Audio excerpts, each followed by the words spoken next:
جنوده حفظهما وهو العلي العظيم. Cenaze namazlarını İstanbul Müftümüz Profesör Doktor Hasan Kamil Yılmaz Hocam kıldıracaktır.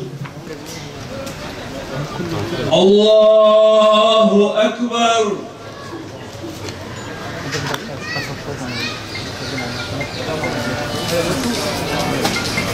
Allahu Ekber.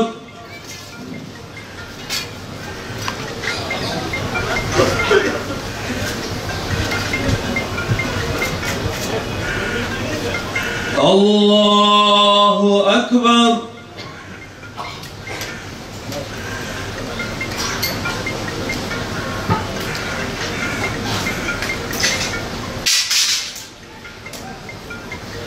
Allahu Ekber.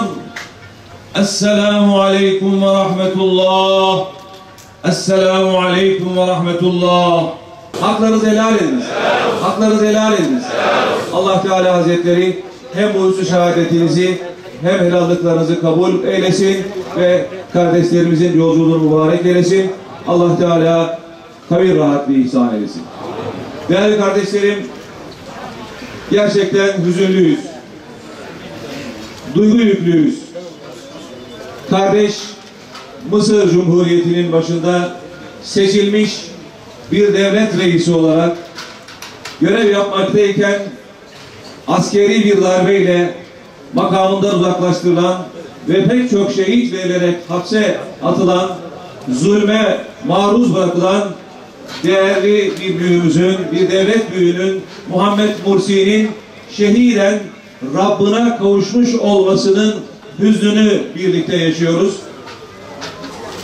Hasbunallahu ve ni'mel vekil. Hasbunallahu ve ni'mel vekil. Hasbunallahu ve ni'mel vekil. Hasbunallahu ve ni'mel vekil.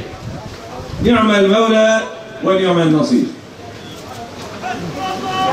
Ülkemizde olduğu gibi 15 Temmuz'da yaşadığımız hain darbe teşebbüsüne benzer bir hain darbe teşebbüsüyle makamından uzaklaştırılan ve pek çok zulme maruz bırakılan, hapishanede ağır işkencelere maruz bırakılan Muhammed Mursi kardeşimiz dün itibariyle şehiden Rabbına kavuşmuştur.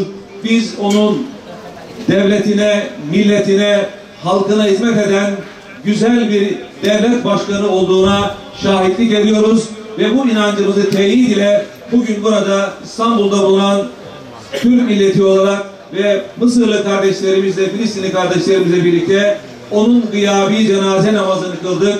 Allah Teala makamını cennet eylesin. Amin. Ve tabii ki bir daha böyle acıları ne Mısır milletine ne İslam ümmetine yaşatmasın diye dua ediyoruz.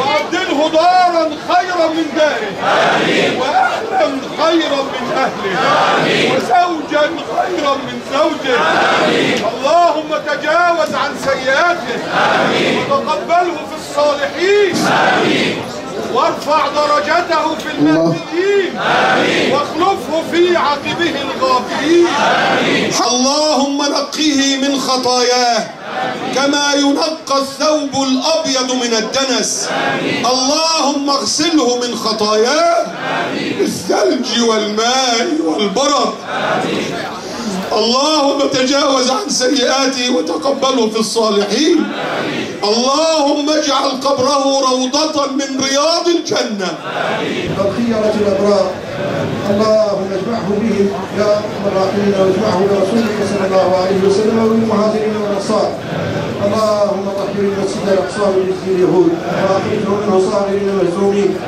اللهم انصر عبادك المؤمنين الموحدين في مصر وفي الشام وفي العراق وفي اليمن وفي ليبيا وفي بنغلاديش وفي بورما وفي طاجكستان وفي كشمير وفي الصين اللهم فرج همومهم اجمعين وفك اسر المسؤولين منهم اجمعين يا ارحم الراحمين وانصرهم نصرا مبينا اللهم انا نسالك باسمائك الحسنى وصفاتك العلى ان تحل على جميع الحاضرين والحاضرات ومن صلوا على هذا الشهيد رضوانك الأكبر الذي لا سخط بعده، وأن تجعل هذه الوجوه جميعا من الوجوه الناظرة إلى وجهك الكريم.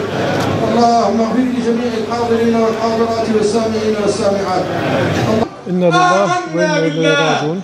Allahu Ekber. Her nefis ölümü tadacaktır. Allahu Ekber. Bu insanlığın kaçınılmaz bir sonucudur. Allahu Ekber. Önemli olan nasıl yaşadığımız ve nasıl öldüğümüzdür. Muhammed Mursi yaşantısıyla, mücadelesiyle ve ölümüyle bunu bize göstermiştir. Muhammed Mursi, İslam dünyasında bir liderin, devlet başkanının nasıl mücadele etmesi gerektiğini, nasıl direnmesi gerektiğini, emperyalizme karşı nasıl ayakta durmasını gerektiğini gösteren numune şahsiyetlerden bir tanesidir. Evet, belki bugün insanlık bir Muhammed Mursi'yi kaybetti.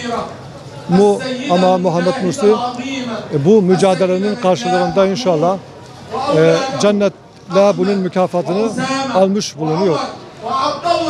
Önemli olan Muhammed Mursi gibi direnen, Muhammed Mursi gibi halkına hizmet uğrunda mücadele eden ve bu uğurda şehit olan liderlerin gösterici örnekliktir. Biz Muhammed Mursi'nin dünyaya bu konuda güzel bir örnek olduğunu görüyoruz. İnşallah bu tür örneklikler devam edecektir. Bu bir direniştir, bir semboldür. Mısır, Şehit Hasan el-Benna, Şehit Abdülkadir Öde, Şehit Seyyid Kutub'un ardından belki yeni bir sembol daha kazandı. İnşallah bu sembollerin oluşturduğu örneklikle İslam dünyasının birleşmesi, izzetlice direnmesi ve bu direnişle zafere ulaşması için bir başlangıç olacaktır. Biz tekrar bu vesileyle şehadetinin kabul olmasını, makamının âli olmasını diliyoruz. Muhammed Mursi'nin mahkeme salonunda şehit olması da bize bazı şeyleri düşündürüyor.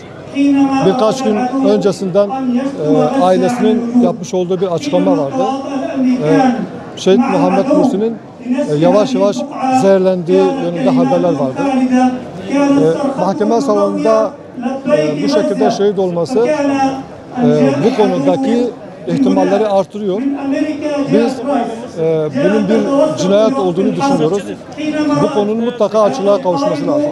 Evet, bugün belki dünyada kukla yönetimlerin oluşturduğu mahkemelerde Muhammed Mursi hayatını belki Rabbine teslim etmiştir. Ama öbür tarafta bir mahkeme-i kübra var ve burada yapılan zulümlerin karşılığı mutlaka öbür tarafta görülecektir. Bunun bu şekilde bilinmesi lazım.